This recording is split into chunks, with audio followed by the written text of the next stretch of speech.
Hello friends, good morning, જય શ્રી કૃષ્ણ, જય જલારામ. કેમ છો? બધા મજામાં? જો અત્યારમાં બનવા માંડ્યા છે પેપર, કેમ કે છોકરાઓને લઈ જવા છે લંચ બોક્સમાં. જો એક બની ગયું છે, બીજું બને છે. અને પછી બે એવું કીધું, ધૃતિએ તો કીધું તું કે મારે ખાવું છે, પણ પછી ધ્રીશભાઈને ઈચ્છા થઈ ગઈ છે.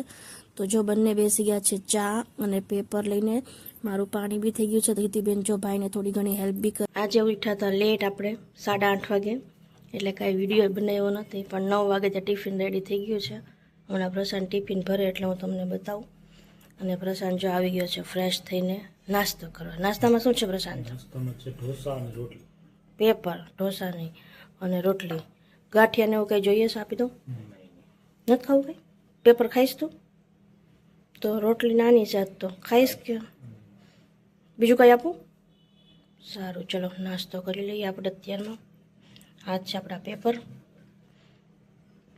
ચલો, જો આજના ટિફિનમાં છે ટીંડોરા બટેટાનું શાક, ચીભડા, રોટલી અને શું કહેવાય ચેવડો ચવાણું અને છાશ. અને આ જ આપણે બપોર માટેનું શાક ટીંડોરા બટેટા, કે જે છોકરાઓનું ફેવરેટ છે, ચિપ્સવાળું હે ને. ચલો, તો ધૃતિબેન આવી ગયા છે સ્કૂલથી. 1 વાગી ગયો છે ને જમવા બેસી ગયા છે. ધૃતિ વહેલી આવી ગઈ હતી, ધૃતિ 9 વાગે જ આવી ગઈ હતી, પણ ધ્રીશની વેઇટ કરતી હતી. એટલે ધૃતિબેન બેસી ગયા છે જમવા. ટીંડોરા બટેટાનું શાક, રોટલી ને કેરી. ગુંદા કેવું કંઈ નથી જોતું બેટા? નહીં? કેવું લાગ્યું? બહુ ભાવે છે ને ટીંડોરાનું શાક. અને ચલો હવે આપણે બનાવી, શું કહેવાય, કેરી સુધારી દો હે ને. અને ધ્રીશભાઈ હજી વિચારે છે જમવા બેસવું કે ક્યારે બેસવું એમ. હવે થોડોક ખીજાવું પછી બેસશે, બરાબર ને ધ્રીશ? ના નહીં, ચાલ જમવા બેસ. ચલો, વાગી ગયા છે 6 અને અમે બેસી ગયા છીએ નાસ્તો કરવા. નાસ્તામાં છે મસાલાવાળા મમરા, હે ને, ટમેટાવાળા, અને પાકી કેરી ખાવાની છે. અત્યારથી ફ્રીજમાં જ ન કાઢ લો, ફ્રીજમાં રહેવા દે તો ઠંડી જાય. ઓળી નાસ્તો કરીએ ને ત્યાં ગરમ થઈ જાય. ઓકે, તીખા લઈ ગયા.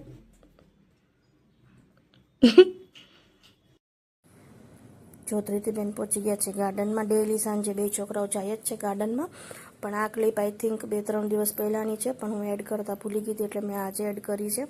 અને ધૃતિબેન તમને બધી રાઇડ્સ બતાવે છે કે જે પોતાને આવડે છે અને જે પોતે કરે છે. આ અમારા જ સોસાયટીનું ગાર્ડન છે. તો જો બધી રાઇડ્સ ધૃતિબેન કરીને બતાવે છે કે સીડીએથી કેવી રીતે ચડે, આજે મતલબ કે ઝિગઝેગવાળું છે ત્યાંથી કેવી રીતે ચડે છે, સ્લાઇડમાં કઈ રીતે આવે. નીચે ડેઈલી રમવા જતી રહેશે. ધ્રેશભાઈ તો થોડીક વાર જ જાય છે, એને ગરમી લાગે એટલે પરાણે હું નીચે મોકલું તો બી 10-15 મિનિટમાં આવી જાય છે. બાકી ધૃતિબેન તો મસ્ત લેટ સુધી રમતા હોય.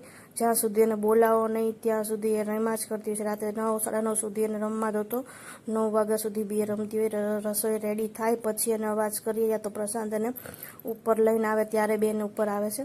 તો જો એ બધી રાઇડ્સ તમને બતાવે છે કે કેવી રીતના શું છે. અને આટલું મોટું અમારું ગાર્ડન છે, મંદિર બી છે. એ હું તમને ક્યારેક નીચે જઈશ ને ત્યારે સ્પેશિયલી આખો વ્લોગ ગાર્ડનનો જ બનાવીને બતાવીશ કે કેવી રીતનું અમારું ગાર્ડન વગેરે છે.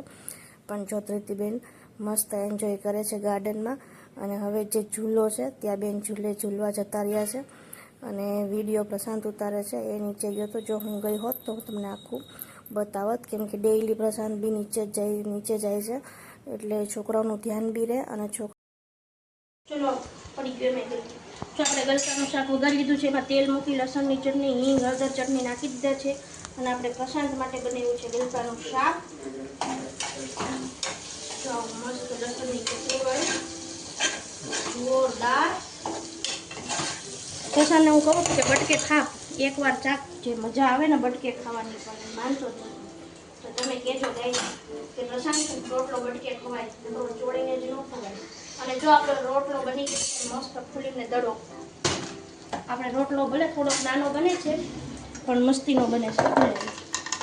આપણે રોટલા જાતે જ બનાવીએ છીએ. અને આ છે મીઠું. આપણી ખીચડી જો પૂરી થઈ ગઈ છે, આપણે ચોખા એડ કરી દીધા છે. અને હવે એમાં આપણે એડ કરશું મગની દાળ. પહેલાં આપણે પાણી નાખી દઈએ શાકમાં, એટલે શાકમાં શેકી થઈ જાય. કેમ કે મારે ને હજી બહાર બેસવા જવું છે, અડધું જ બેઠી છું, અડધું બેસવાનું બાકી છે. એટલે આપણે બહુ ઉતાવળ, બહાર બેસવા જવાની ઉતાવળ છે. શું ઢાંકણ પછી ઓમાં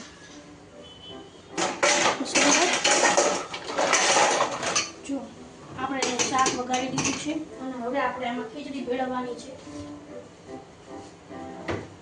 તો આપણે એમાં એડ કરી દઈશું મગની દાળ છે. આમાં આપણે અડકળે નાખી દઈશું ખીચડી, મતલબ કે દાળ માપીને નાખવાની હોય, અડકળે થોડીક નાખવાની હોય. ના, હું બધું માપે કાંઈ કરતી જ નથી, બધું અટકળે જ કરું છું. અને એટલે જ તમે બે મોઢે ખાઈ લ્યો છો. અમે નથી ખાતા હો ભાઈ. માપ બાપ કાંઈ કરવાનું જ નહીં. અને આપણા માટે આપણે આમાં ચોખા નીચે રહી ગયા લે. આપણે દાળ થોડીક હજી વધારે નાખી દઈશું. એમાં કંઈ દાળ તો મારી ખાવી જ જોઈએ. બરાબર છે. આવું હોય ને આપણે સરખું બેગ શેકી ગયું એટલે તપેલામાં કાઢી એમ ના હાલે યાર ભાઈ, તમારે વ્યવસ્થિત મિક્સ કરવું પડે ભાઈ. હા હા થઈ ગયું ગઈ એટલે મિક્સ થઈ ગયું જ કહેવાય. ચલો ભાઈ, આપણું જો એક બાજુ થવા માંડ્યું છે અમારે આ બાજુ સીટી થવા માંડી હો ભાઈ. આ આટલી ઉતાવળ છે બહાર બેસવા જવાની, કેમ કે અધૂરું બેસાણું છે બહાર. હજી આપણે બહાર બેસવાનું છે, આપણા મેમ્બર્સ રાત જોવે છે. અમારે 30 ભાઈ જોઈ રહ્યા છે. એ કાલુ સાઉન્ડ ધીમો રાખજે ને ટીવી નો, ઈ બતાવવાનું ન એનો અવાજ ન આવતો. વિડિયો કરે છે તારે પણ ચાલે. ये मेरा कालू, अरे मेरा कालू. જમવામાં છે ઘી, ખીચડી, ચણા મેથીનું અથાણું, દૂધ ભાઈ ગરમ હશે બટા. અને પ્રશાંત માટે છે રોટલો અને ગલકાનું શાક. જો પ્રશાંત ચોળવા માંડ્યો છે ગલકાનું શાક ને રોટલો. શાકનો કલર જો આપણે જમવા ટાઈમે કચરા ખામાં જ રીતી એમ જ કહેવાય. અત્યારે ચકરી નો જમાય. હાલ ગરમ ગરમ ખીચડી, ઘી અને ચણા મેથીનું અથાણું અને દૂધ. ઓકે, તારે શાક રોટલો ખાવાનો બેન કે ખીચડી? કેમ એમના મેં હલાવી દઉં, ઊભી રે, ચોળી દઉં, ગરમ હશે બહુ. અને કા દૂધમાં પછાડીશ. ખીચડી તો મસ્તી ની જોઈ, ગરમ છે ને. તમે પણ જરૂર ટ્રાય કરજો, લાઈક સબસ્ક્રાઇબ શેર કમેન્ટ બધું કરજો.